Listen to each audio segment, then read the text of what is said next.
नमस्ते, सत श्री अकाल। कैसे हैं आप लोग? उम्मीद कर रही हूँ ठीक होंगे, खुश होंगे। मैं हूँ हज़ीका अली और मेरे साथ हैं मैं हूँ फाइजा करीम। अस्सलाम वालेकुम, नमस्ते, सत श्री अकाल। उम्मीद है कि हमेशा की तरह आप खुश खुर्रम होंगे।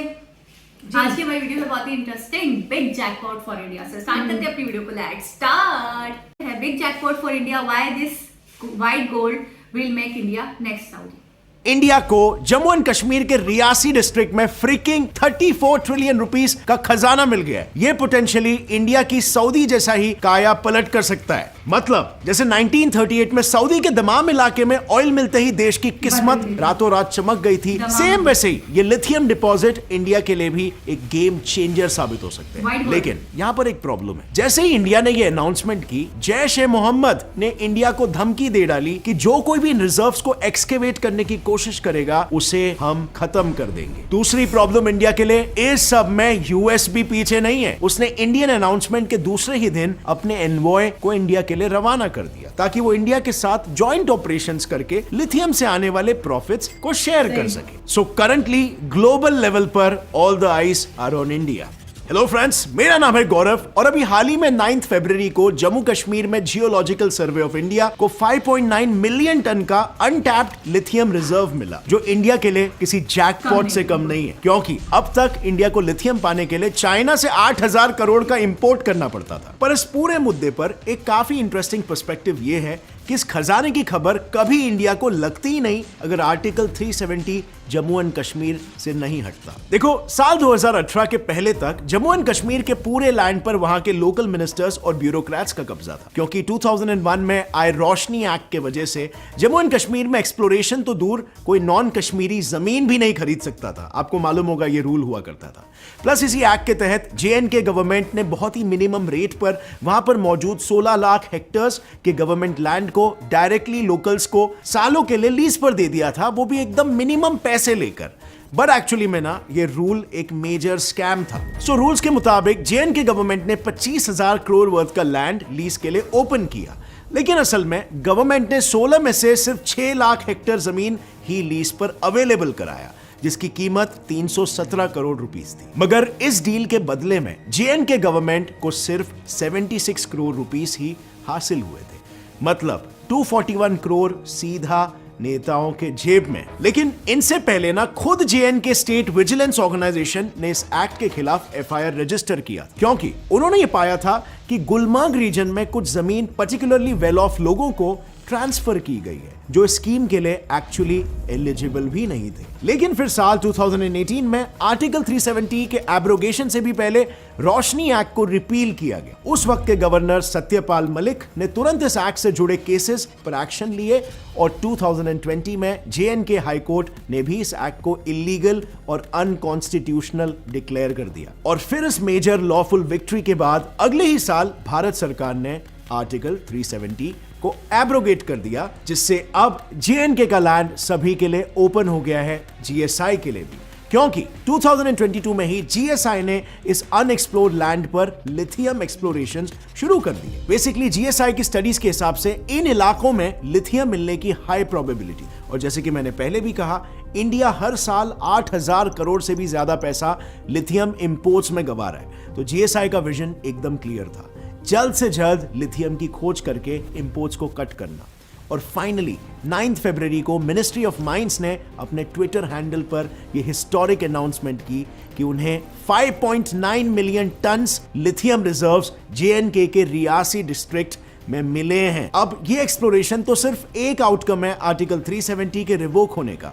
इसके अलावा भी कई सारे चेंजेस जेएनके के लोगों को देखने के लिए मिला, जैसे कि इंफ्रास्ट्रक्चर डेवलपमेंट में, गवर्नमेंट प्रोजेक्ट्स में, क्राइम रेट्स काफी कम हो गए and on many many different levels. पर अभी कई सारे लोग हैं जिन्हें पता ही नहीं कि आर्टिकल 370 क्या था, किन हालातों में इस अनफेयर आर्टिकल को लिखा गया था और उसका इंडियन पॉलिटिक्स में क्या परिणाम हुआ और उसे एब्रोगेट कैसे किया गया। वेल, मुझे भी इसके बारे में इतना क्लियर आइडिया नहीं था, लेकिन फिर मैंने आर्टिकल 370 ऑडियो बुक पढ़ी कुकू एफएम ऐप पर और मुझे काफी डिटेल में इस आर्टिकल का पूरा कॉन्सेप्ट समझ में आ गया। इस ऑडियो बुक में बेसिकली फॉर्मेशन ऑफ आर्टिकल से लेकर कैसे रिमूवल हुआ और नेशन पर इसका क्या इफेक्ट हुआ, ये सब कुछ बताया है। और जैसे कि आपको पता ही है, मैं ऑडियो बुक सुनना ज्यादा प्रेफर करता हूं क्योंकि इसे मैं मल्टीटास्क करते करते भी सुन सकता हूं। And thanks to Kuku FM, उनका ऑडियो बुक कलेक्शन इतना वास्ट है कि यहां पर political science, self help, knowledge, motivation, career, leadership etcetera जैसे बहुत सारे जॉनरास की 10,000 प्लस ऑडियो बुक्स मुझे यहां पर मिल जाती है,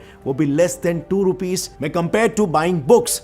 इस ऐप की बेस्ट बात मुझे ये लगती है कि मेरे रिसर्च के समय में मैं इन चैप्टर्स में अपने नोट्स भी बना सकता हूं और स्लीप टाइमर फीचर के थ्रू इसमें मैं स्लीप टाइम भी स्केड्यूल कर सकता हूं ताकि अगर सुनते सुनते नींद आ गए तो भी कोई प्रॉब्लम नहीं, ऑडियो बुक अपने आप बंद हो जाएगी और फिर से वहीं पे स्टार्ट होगी।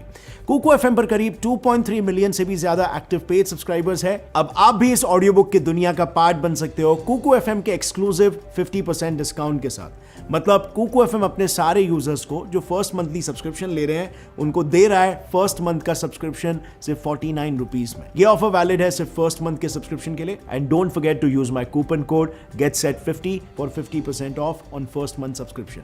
लिंक डिस्क्रिप्शन में है। And now let's jump back to the topic. और ये न्यूज सुनकर सारे के सारे इंडियंस फूले नहीं समा रहे। सो मिनिस्ट्री ऑफ माइंड्स ने अपने ट्विटर हैंडल पर यह हिस्टोरिक अनाउंसमेंट की और बस फिर क्या था, दुनिया भर से अलग अलग रिस्पॉन्सेज आना शुरू हो गए, जिसमें से एक था Jaish e Mohammed backed anti India organisation people's anti fascist front PAFF। PAFF ने इंडिया को यह कहकर धमकाया कि जो कोई भी इन रिजर्व्स को एक्सकेवेट करेगा उसे वो खत्म कर देंगे। उन्होंने तो कश्मीरीज को भी यह कहा उकसाने के लिए, यह कह के कि JNK के रिसोर्सेज सिर्फ वहां के लोगों के हैं और बाहर वाले उसे ले नहीं सकते।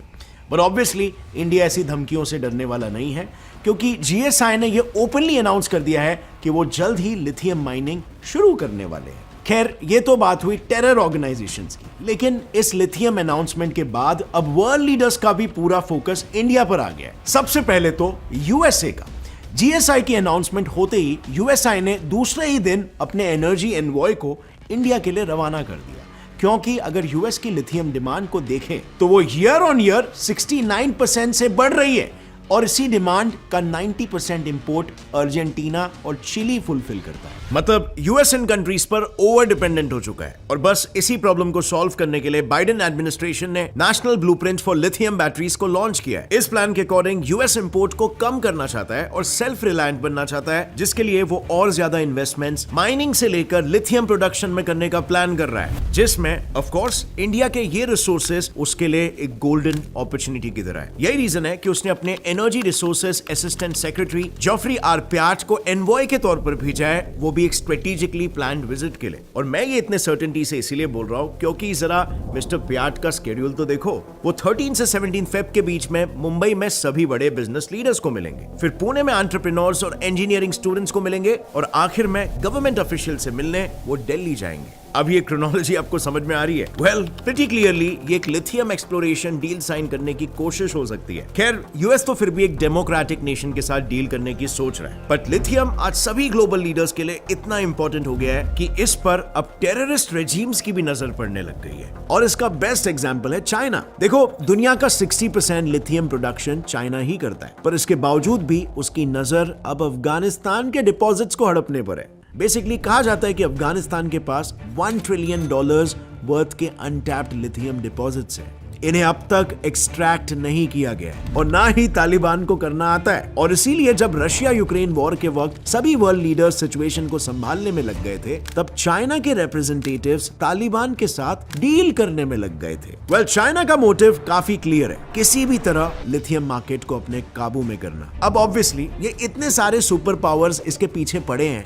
तो भला लिथियम में ऐसा क्या छुपा है? सो बात ये ना फ्रेंड्स, लिथियम की 3 मेन खासियत है जो कंबाइन होकर उसे इतना स्पेशल बनाती है कि उसे व्हाइट गोल्ड भी कहा जाता है। पहला है लिथियम का लाइट वेट, जो उसे परफेक्ट व्हीकल बैटरी एलिमेंट बनाता है। दूसरा है उसका हाईली रिएक्टिव प्रॉपर्टी, जो बेसिकली फास्ट चार्जिंग में मदद करता है। और तीसरा है उसका लो सेल्फ डिस्चार्ज रेट, यानी बैटरीज इससे लंबा टिकते हैं। नाउ आई एम श्योर आपको ऑलरेडी पता होगा कि lithium electric vehicle, laptop, smartphones और मिलिट्री के मिसाइल्स में भी यूज किया जाता है। पर इसके अलावा लिथियम का इस्तेमाल इन मिलिट्री मिसाइल सिस्टम्स को कूल करने, माइक्रोवेव्स में सेरेमिक के बर्तनों को टूटने से बचाने के लिए, और तो और मेंटल हेल्थ के पेशेंट्स के मूड स्टेबलाइज करने में भी किया जाता है। पर चलो ये सब हटाकर सिर्फ अगर मैं इलेक्ट्रिक व्हीकल से आने वाले डिमांड की बात करूं तो भी आने वाले 6 सालों में लिथियम की डिमांड 4 गुना बढ़ने वाली है। और बस इसीलिए 2021 में ही इस सॉफ्ट सिल्वर मेटल का प्रोडक्शन 100,000 टन क्रॉस कर चुका था। कारण है सिर्फ और सिर्फ कंट्रीज का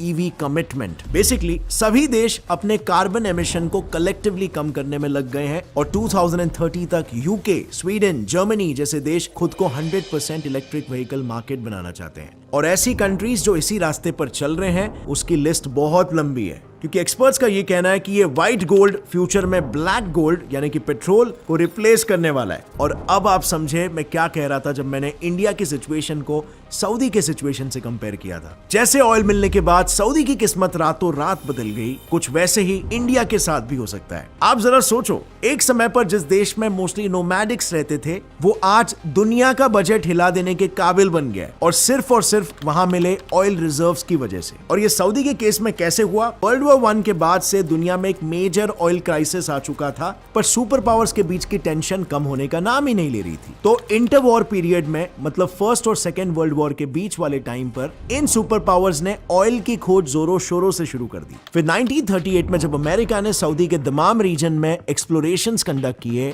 तब उन्हें यह पता चला कि यहाँ तो दुनिया का सबसे बड़ा पेट्रोलियम रिजर्व है। और बस फिर क्या था, सऊदी ने अपना ये ब्लैक गोल्ड दुनिया भर बेचना शुरू कर दिया और इन्हीं रिजर्व्स से यूरोपियन, एशियन और अमेरिकन कंट्रीज के साथ सऊदी के डिप्लोमेटिक रिलेशंस बिल्ड होने लगे। उसकी इकोनॉमी बढ़ी, उसका ग्लोबल इन्फ्लुएंस बढ़ा और आज सऊदी ओपेक नेशंस के साथ मिलकर ऑयल प्राइसेस को जब चाहे तब रेगुलेट कर सकता है। पर अब जो आगे दौर आने वाला है ना फ्रेंड्स, इसकी बात ही कुछ और होने वाली है। आज ये दौर शुरू हो चुका है और भविष्य भी इसी का होने वाला है, जो है व्हाइट गोल्ड। दुनिया भर में धीरे धीरे ऑयल पर डिपेंडेंसी कम हो रही है और लिथियम पर ज्यादा होना शुरू हो गई है। इनफैक्ट अब तक खुद इंडिया में इलेक्ट्रॉनिक मार्केट का शेयर 0.5% था, क्योंकि एज आई सेड हमें भारी मात्रा में लिथियम इंपोर्ट करवाना पड़ रहा था, जो ऑब्वियसली इंडिया को काफी महंगा पड़ रहा था। लेकिन फ्रेंड्स, अब अपने सभी टारगेट्स को पूरा करने के लिए मिनिस्ट्री ऑफ माइंस ने KBIL नाम का एक जॉइंट वेंचर भी स्टार्ट कर दिया है, जिसका काम था ओवरसीज मिनरल एसेट्स को ढूंढना। बेसिकली प्लान ये था कि इंडिया मेनली अर्जेंटीना और ऑस्ट्रेलिया जैसे देशों में लिथियम और कोबाल्ट मिनरल्स डिस्कवर करेगा और उन माइंस को लीज पर ले लेगा, जिससे कि इंपोर्ट बिल कम किया जा सके।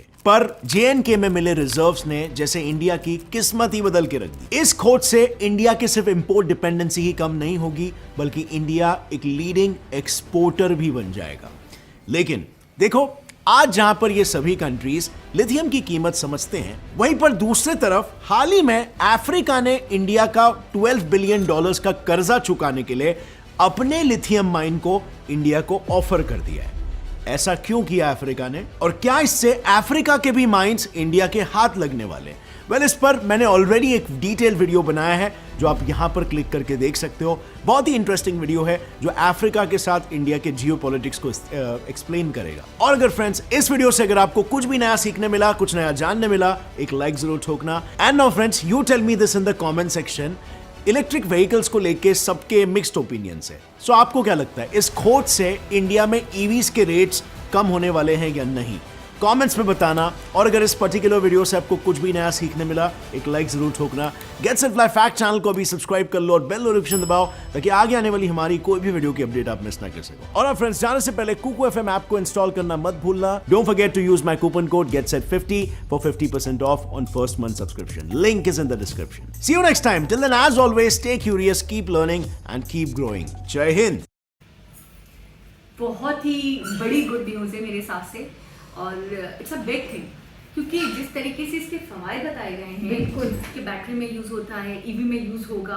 वाइट गोल्ड, अच्छा, वाइट गोल्ड के हवाले से मैंने सुना है बहुत एक्सपेंसिव होता है, बहुत एक्सपेंसिव होता है, और वाइट गोल्ड से ही तशबीह देने से, तो आप खुद सोचें कि इसका ये कितना ज्यादा एक्सपेंसिव होगा और कितना ज्यादा कीमती होगा। हम इससे आइडिया आने वाले वक्त में बहुत ज्यादा इसकी आने जरूरत वाले होगी। वक्त में नहीं मॉम, ईवी का दौर आ चुका है। वही, अच्छा हाँ ना, आपको नहीं पता ना, ईवी का दौर आ चुका है, गाड़ियां बन चुकी हैं ईवी यानी कि इलेक्ट्रिक व्हीकल। जो अच्छा। पेट्रोल से धुआं होता है, पॉल्यूशन होता है, तो इस पे सारे कंट्रीज काम कर रहे हैं कि ये बहुत हार्मफुल है सही, इंसानी बॉडी के लिए। सही।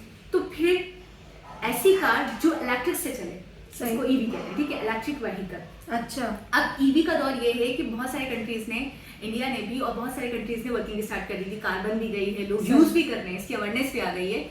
2030 तक आप समझे आपको पेट्रोल की कार 2030, हाँ, बहुत से ऐसे कंट्रीज हैं जो बहुत तरक्की याफ्ता है, उन्होंने ये एक एस्टिमेटेड टाइम रखा है, ये एक डेडलाइन रखा है, या फिर ये कह लें कि ये एक फिक्स कर दिया है ये ईयर कि हमें 2030 तक बिल्कुल, यानी कि ये वाली जो कार्स हैं पेट्रोल वाली, फ्यूल वाली, इनको खत्म करके हमें किसी और चीज पर आना है। ग्रीन फ्यूल भी हो सकता है, वो ईवी भी हो सकता है, वो और भी बहुत सारे नावल बदल हैं, तो वो कोई भी हो सकता है। इंडिया भी इस पे बहुत जोरों शोर से काम कर रहा है, लेकिन ये वाली चीज मेरे लिए नई थी कि जैसे माइनिंग का करना, कोबाल्ट, और इसके लिए भी काम हो रहा था और कश्मीर में हो रहा था। फिर आर्टिकल को रिमूव करवाने के बाद ये एडवांटेज हुआ, ये चीजें हो पाई आराम से। एक तरीके से मुझे ऐसा लग रहा है काम नहीं कर पा रहे थे शायद कश्मीर में, लेकिन वो कह रहे हैं कि ये आर्टिकल हटाने के बाद से तो फिर जब वो निकल आया तो बहुत से लोग दावेदार हो गए। 9 फरवरी को तो लिखा है, हाँ, तो लोग कोई कहने लगा कि जी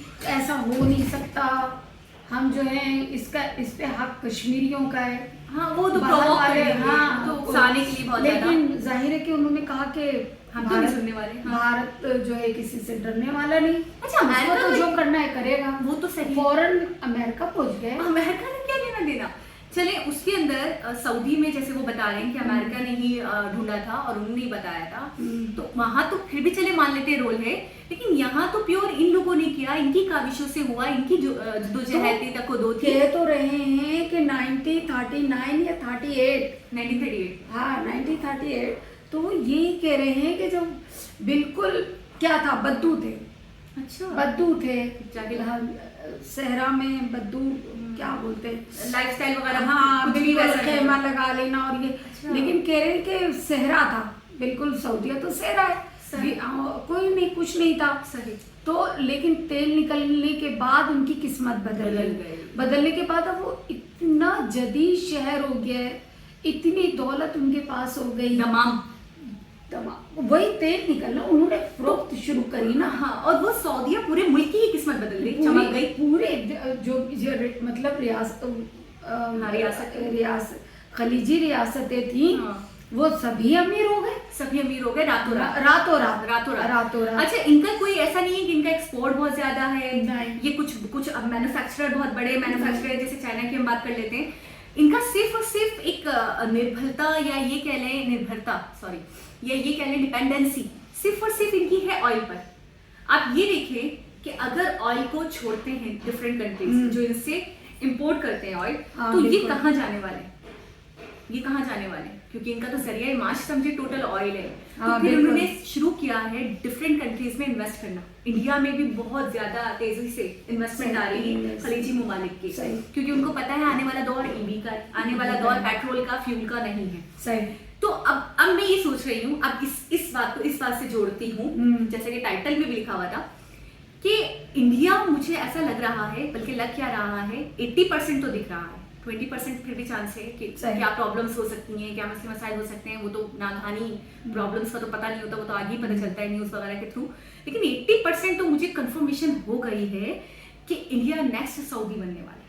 बिल्कुल, मुझे भी कुछ ऐसी, क्योंकि ऐसा अमेरिका ही का feel हो चिपकना, रहा है। अमेरिका इतना चालाक सही, कंट्री सही, है, वो सही। किसी कंट्री के सामने या इस तरीके से अपना बंदा भेजना कि जाओ तुम पता करके आओ या कोई डील साइन करके आओ, बिल्कुल ठीक है ना, कि हमारा भी कुछ हिस्सा हो जाए इसमें। कुछ हिस्सा हो और जाए। अमेरिका खुद बहुत डिपेंडेंट है लिथियम को लेकर, ये भी एक बहुत बड़ी बात है, वो डिफरेंट कंट्रीज से इंपोर्ट करता है।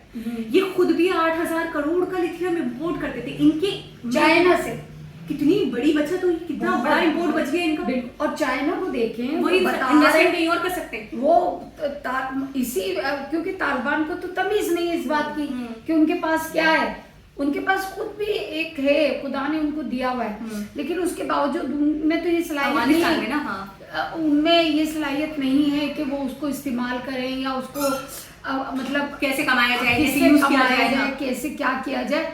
तो चाइना ने जब यहाँ पे ये तालिबान का वो हो रहा था, लड़ाई झगड़ा या तबादला या जाना जो हो रहा था, कि वो आर्मी जा रही थी अमेरिकन, तो उसके बावजूद वो चाइना अपने उसमें लगे हुए थे कामों में। हाँ अपना मुआहदा, मुआहदा हाँ अपना कर लिया। मुआहदा कर रहे थे वो, बिल्कुल सही। कि भाई वो हमें ये दिया जाए, क्योंकि वो महसूस कर रहे हैं कि आने वाला वक्त बकौल आप जैसे कह रही हैं कि वो पेट्रोल का है, ना गैस का है, ना ऑयल का है, वो सिर्फ और सिर्फ ये व्हाइट गोल्ड का है। लिथियम नहीं, जैसे इसके डिफरेंट रिप्लेसमेंट है, आप इसको ऐसे कई समझिए। जगह हाँ, काम आ रहा है ना, ये भी काम आ रहा है। और जैसे पेट्रोल को छोड़ने के बाद ना आप गाड़ियों को चलाने के लिए ग्रीन फ्यूल भी यूज कर सकते हो, बिल्कुल। उससे पॉल्यूशन नहीं होता। इलेक्ट्रिसिटी के थ्रू भी आप कर सकते हो, उससे सही। पॉल्यूशन नहीं होता। बिल्कुल। तो ये डिफरेंट तरीके हैं, तो उनमें से एक तरीका ईवी वाला भी है, ठीक है। बिल्कुल। और ईवी में लिथियम यूज होगा, ठीक, बैटरीज में यूज होता है, ठीक। और इन्होंने बताया कितनी सारी चीजों में, बहुत सारी टेक्निकल चीजों में भी यूज होता है। और वो कह रहे हैं कि वो जो मेंटली तौर पे वो होते हैं, Stress हो जाते हैं, हाँ। स्ट्रेस हो जाते हैं, उसमें भी वो बहुत काम आता है। हाँ, आता है, तो कारामल है। यानी कि वो एक अनार और 100 बीमार वाली बहुत बात सारी है, और चीजें। बहुत सारे लोग उसकी तरफ आ रहे हैं सुन के, आपने कुछ और इंडिया की तरफ बढ़ रहे हैं। आपने कुछ जो powerful थे। आपने कुछ नोटिस किया? क्या नहीं किया? आप कहें, कुछ रहनुमाई करें आप मेरी। टॉपिक से हट गए। आप ये क्यों, आपने ये क्यों नहीं सोचा कि ये अचानक फैब में ही ऐसा क्यों हो गया? में ऐसा क्या जैकपॉट निकल आया इंडिया का, इंडिया को इतना बड़ा एडवांटेज फायदा हो गया, निकल पड़ी।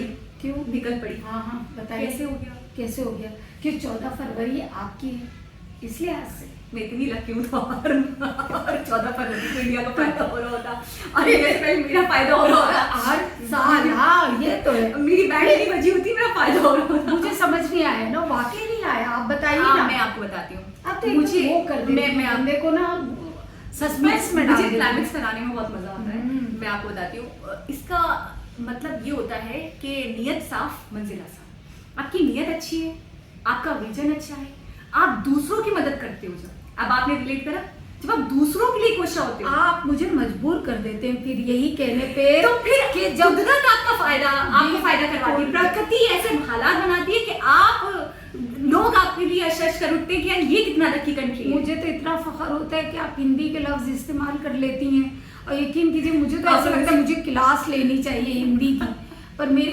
बदकिस्मती से कोई हिंदी टीचर मुझे मिल जाए ना, आप एक पहले घंटे आ जाओ मेरे फुर्सत में ले लूँ मैं। आप एक घंटे आ अच्छा, जाओ मेरे पास। मैं क्या कह रही थी, मैं आप कह रही थी कि आप मुझे बार बार वही बोलने पर मजबूर कर देती हैं कि देखें, जब वो इतनी, फिर वही बात आ रही है कि वो अपने मुल्क से बहुत वफादार हैं। मैं आपसे ये कह रही हूँ कि फिर वही बात है कि आप मुझे ये वाकई कहने पे मजबूर कर देती हैं कि वो इतनी ईमानदारी, इतनी मेहनत, और फिर वो लोग अपने मुल्क से इतना प्यार करना। तो कुरान शरीफ में भी है कि नियतों के ही ऊपर सब दारो मदार होता है। बिल्कुल। जैसी आपकी नियत होती है वैसे फरिश्ते। वैसा आपको फल मिलता है। आपकी नियत अच्छी है तो आपको अच्छा फल मिलेगा, आपकी नियत बुरी है तो आपको बुरा फल मिलेगा। और एक और चीज, समझे? आपकी नियत दूसरों को फायदा देने की है। जैसे टर्की के मामले में हमने इंडिया का देखा बिल्कुल कि बिना लॉस, बिना कोई फायदा, बिना कोई अपना मफाद, और मदद करना और पेश होना और वहां जाना अपने आप को पीछे करके। तो जब आप अपनी सेल्फ को पीछे करके दूसरों के एडवांटेज के लिए काम करते हैं, दूसरों के लिए पेश रहते हैं, दूसरों के लिए उनकी मुश्किलात को अपनी मुश्किलात समझकर उनकी मुश्किलात को अपने सर ले लेते हैं, बिल्कुल। तो फिर प्रकृति या फिर कुदरत आपको ऐसा नवाजती है कि पूरी दुनिया आपकी तरफ देखे ना। अमेरिका दौड़ा आ रहा है, दूसरे मुल्क भी उनकी नजर भी होगी यकीनन, जो जिनको इंटरेस्ट है। चाइना की भी अंदर ही अंदर मुझे तो लगता है बहुत दिल मिला लिया होगा कि इंडिया के पास रिजल्ट निकल आए। फिर आपकी ऐसी इज्जत होती है कि बिल्कुल। दोस्तों दोस्त, दुश्मन भी आपको गले लगा लेते हैं, और इज्जत से। तो बहुत ही बढ़िया न्यूज थी। मेरा दिल तो बहुत गार्डन हो गया है कि दोबारा किसी और वीडियो के साथ आपसे मुलाकात होगी। जब तक अपना बहुत सारा ख्याल रखें। अल्लाह हाफिज। जी अल्लाह हाफिज।